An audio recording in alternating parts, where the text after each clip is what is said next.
ونعم الفتونة ونعم الأخوة.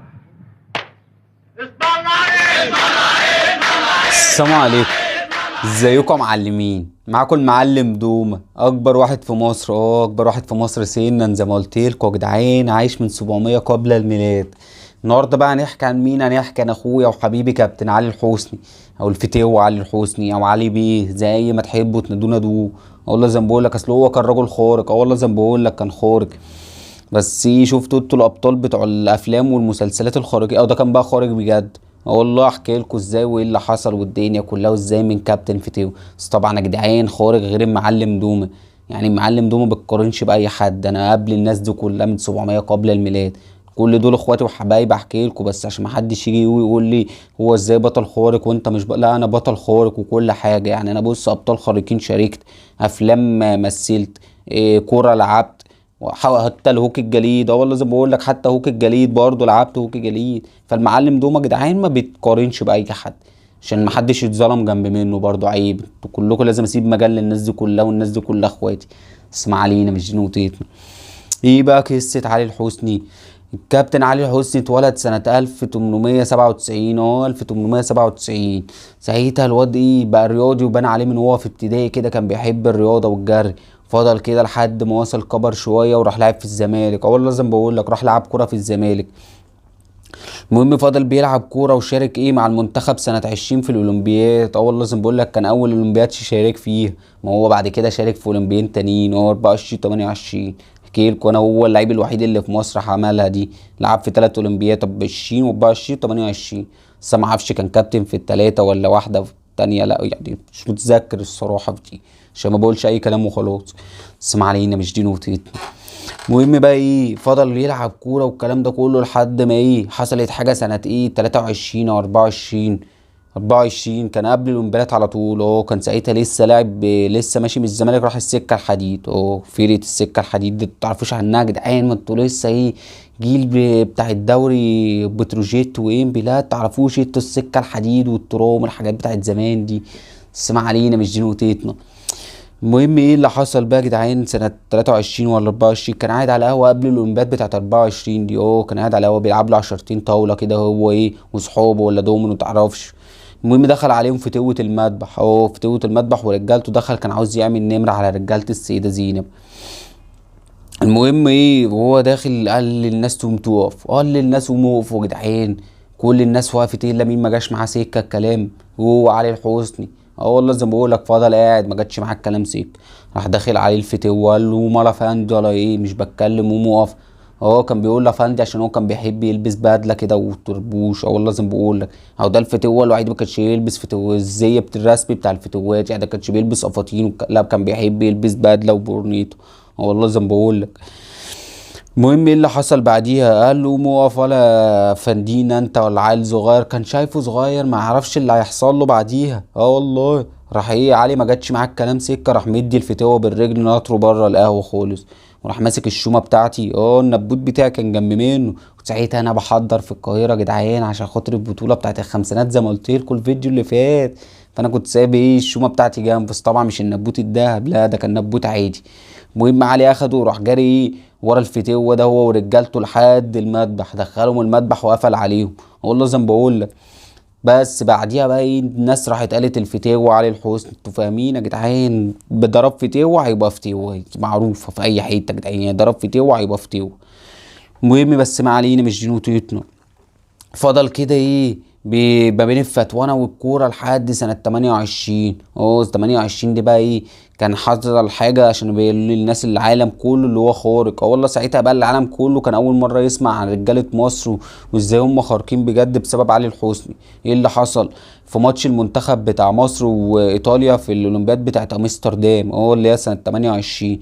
أمستردام دي حتة في هولندا يا جدعان. انتوا فاهمين؟ معلم ده ملف حاجات كتير انتوا مش عارفين. أقول لكم عن البلاد أول مرة تسمعوا عنها.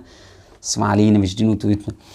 المهم كان ماتش مصر وايطاليا، كسر له ضلعين. مش يطلع يا جدعان بقى وانتوا فاهمين واحد مكسور له ضلعين، لا كمل الماتش للاخر. حتى الصحافه استغربت بعد الماتش، كتبوا قال لك الرجل الفولاذي كمل الماتش.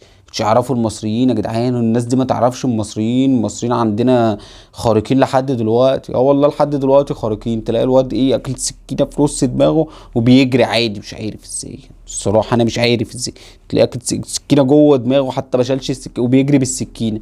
اه والله زي ما بقول لك، يعني الناس بص خارقه للطبيعه لحد دلوقتي. الجين المصري هو خارق للطبيعه. اسمع علينا، مش دي نقطتنا. المهم ايه، رجع كده الواد ايه وفضل ايه في الفتوانة والكورة والكلام ده كله لحد سنة 36. اعتزل بعديها الكورة وقال لك اركز في الشغلانتين التانيين. ما انت تعرفيش ان هو كان شغال شغلانة تالتة جنب الكورة والفتوانة. والله زي ما بقول لك كان شغال ايه بقى، مفتش تموين في حي الجمالية.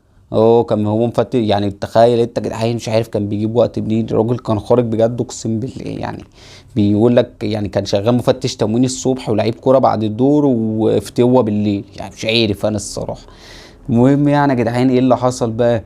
قال لك انا اعتزل سنة 36. اعتزل ساعتها في السكة الحديد. ما هو ايه كان بيلعب سنة في الاهلي وسنة في الزمالك. والله زي ما بقول لك كانش بيحب يزعل حد يعني. هو تلاقيه يلعب سنة في الاهلي وبعد كده ايه سنة في الزمالك، سنة في الاهلي وسنة في الزمالك. ولما اعتزل راح اعتزل في السكة الحديد عشان ما يبقى ايه رضا كل الاطراف، ولا جماهير الاهلي تزعل ولا جماهير الزمالك تزعل. والله زي ما بقول لك كان بص ما بيحبش ايه العنصرية ولا الكلام ده كله من زمان. يعني كانش عاوز الجماهير كلها تضرب في بعض. بس ما علينا، مش دي نقطتنا. المهم قال لك اركز في شغلانتي. والله زي ما بقول لك. وفضل برضو ايه بيفتح بيته يا جدعان للناس الغلابه والكلام ده كله. راجل كان بص محبوب الصراحه يعني.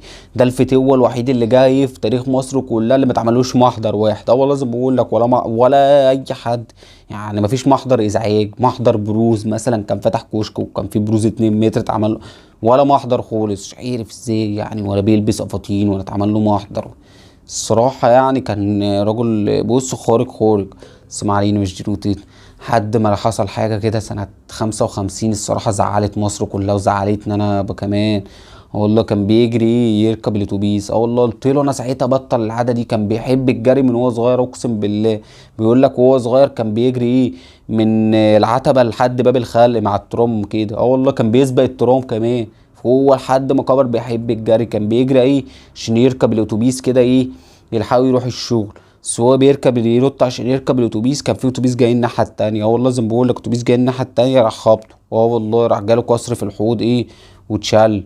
والله العظيم يا جدعان كنت بحبه وانزعلت عليه لحد سنه فضل مشلوك كده لحد سنة 76. مات بعديها يا جدعان.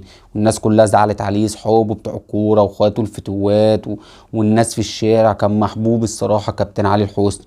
والله زي ما بقول. ادعوا له بالرحمه يا جدعان، ما تنسوش بالله عليكم. وبس بص بقى حاجه دي تبين لنا حاجه تانية يا جدعان. يعني كان خارق اهو يا جدعان، بس برضه كان بيتضرب ويتشال عادي. ما كانش يخص مثلا يعني. ما كانش يخش على واحد يقول له تخص فيقول له تخصني انا كمان ويسيبه يمشي يقول له ده فاهمي. لا عادي يعني.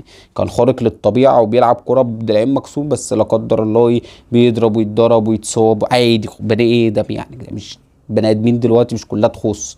والله زي ما بقول لك دلوقتي كلها تخص، زمان كان عادي. اسمعوني مش دي نوتي انتوا اخواتي.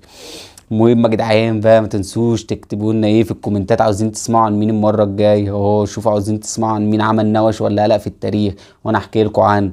والله زي ما بقول لك كده كده يعني انتوا تكتبوا لي عاوزين تسمعوا عن مين وانا احكي اللي انا عاوز احكي عنه. معروف يا جدعان معلم دومه يعني. انتوا عيب يا جدعان انا هقول وانتوا تسمعوني. اسمع علينا مش دي نوتي انتوا بهزر معايا كنتوا اخواتي. اخواتي بحب انا كيشكو كده. متنسوش بس يا جدعان تعملوا لنا لايك وشير وسبسكرايب للقناه. سبسكرايب برضه الواحد بيقول كلمتين انجليزي برضه معلم مثقف. والله عشان عاوزين نكتر المعلمين يعني نجيب اخواتنا والكلام ده كله يجي يسمع المعلم دوما. يلا يا جدعان السلام عليكم.